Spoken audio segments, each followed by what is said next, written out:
Good morning, Gun Nuts. This is Nathan from the Reloading Room. Welcome to our weekly recap of Reloaders Network content creators' videos that I watched this week. If you haven't gone over to the Reloaders Network, I really recommend that you do so. It's a great place where a lot of different content creators are coming together to develop a little bit more rapport with their viewers, as well as develop some written work and going into different parts of the media. Loads of Bacon has created a video for the Reloaders Network as kind of an introduction. And in the description below, there's going to be a link. Go ahead and watch that video and get an idea of what it is that the Reloaders Network is going to bring now and in the future. Speaking of the Reloaders Network, Eagle Eye Shooting sent out t-shirts, such as this one, to a lot of the members, members that asked for one and things like that. He did this out of the kindness of his heart. They turned out great. I absolutely love them, and there is tons of videos of guys unboxing and showing off their shirts and things like that. I kind of recommend watching those, just kind of looking at them and giving some thumbs up, stuff like that, and let everybody know that we all appreciate it.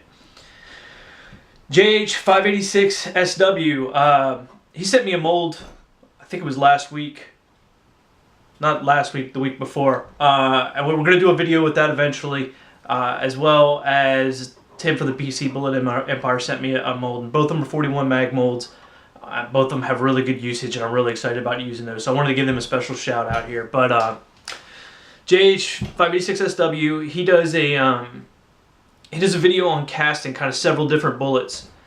And one of the ones he casts is a 223 bullet, and I want to get down and get some time and talk to him. I may see if we can try to do another live chat with him and Kyle sometime soon. I'd love to talk about that and see how it's working. I'm just starting to get into the 223 AR platform, and I'm starting to think about some other things, including possibly some competition. Speaking of competition, West Desert Shooter shoots his first match here. It was really great to kind of see that, to see somebody that hasn't done this before. I mean, he's done a lot of long distance shooting and things like that, but to see him go into this match, having not really got into the competition side of this before, and then seeing how everybody was so helpful and everything. Because I've had a little bit of trepidation about jumping into shooting competitively, because I don't know if I have the right equipment. I don't really know the rules all that well.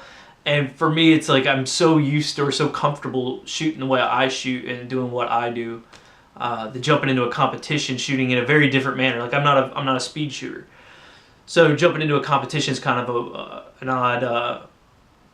It's something that I've hesitated to do, but watching his video really kind of motivated me to do it. And that ties back to JH586 SW's video in those 223 bullets. Maybe I want to get into, I'm considering getting into 3-gun, and after I build my long distance AR, I might build one for doing 3-gun shooting. Fortune Cookie 45LC does a video talking about a warning in the Lyman 49 and 50th edition manuals, specifically about the 40 Smith & Wesson in an unsupported chamber, and this is mainly for the Glock shooters out there. I don't know if it's just a disclaimer kind of thing, like, hey, we're not, liable if you blow your face off. But it goes into kind of explaining a little bit of why some of the malfunctions have happened, and possibly what you can do about it to secure that you don't have those problems in the future. And nobody wants a gun to blow up. So I highly recommend taking a look at that. Measuring Greens he's crossed over the 100 subscriber threshold. Go over, give him some big thumbs up, some subscribes, and hit the bell and everything else. He's got a lot coming up this summer, so I seriously recommend watching his channel closely, because he's got a lot of good ideas, and I think it's going to be really cool coming up for him. And like I said, 100 subscriber giveaway, so take a look at his videos. Georgia Boy does puts 3 in one hole with his Rossi 357 lever gun, using a 158 grain Lee bullet. He tries 13.5 grains of number 9, 13.2 grains of 2400, and 15.5 grains of H110. Take a look at it, see what his results are. I think he really gets you pointed in the right direction if you're if you're going to be shooting a 357 lever gun. I really do think it's really worth a watch, especially if you're interested in that. Vaughn Precision posted a video about what's going on YouTube right now. There's been a new video or a new development about possibly reloading on YouTube. I don't know how much veracity it has. It's coming from one source. I kind of put it in the back of my head, but I'm not gonna, like, you know, chicken little it. But Vaughn Precision kind of talked about what the future of his channel is going to be, and he says he's over at UGEtube, UGEtube, for his reloading videos, and he's got a couple cool, like, rifle builds and stuff like that he's going to be doing.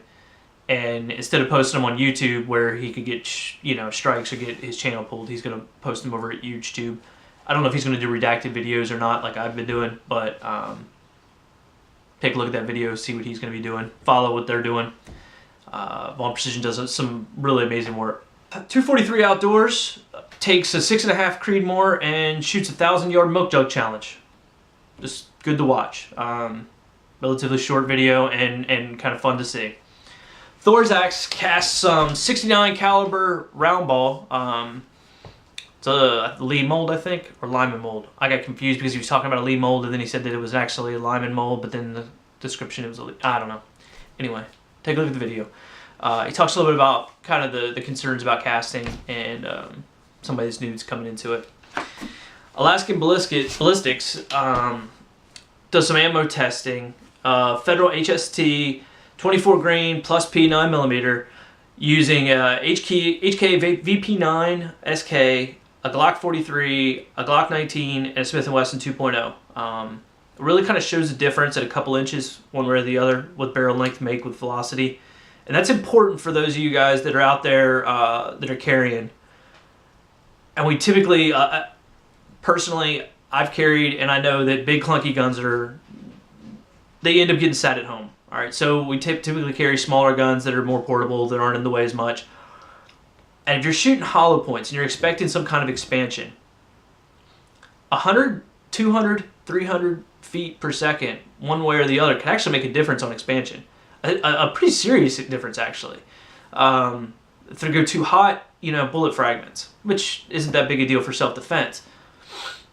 More than a 9mm, if you're not getting bullet expansion, that's not exactly the best thing in the world. So take a look at Alaskan Ballistics video to kind of get an idea of how much difference you're going to get one way or the other. I think there's a couple companion videos with some other people that he works with, but I think that's going to do it for today, guys. I'm running really tight on time. Sorry this isn't going to be out by noon. I may not even get my Henry video out on Monday. I had a kind of a thing come up on Friday that shortened my recording time a little bit, but we'll try. But until then, stay safe, have fun. I'll see you when I see you. Laters.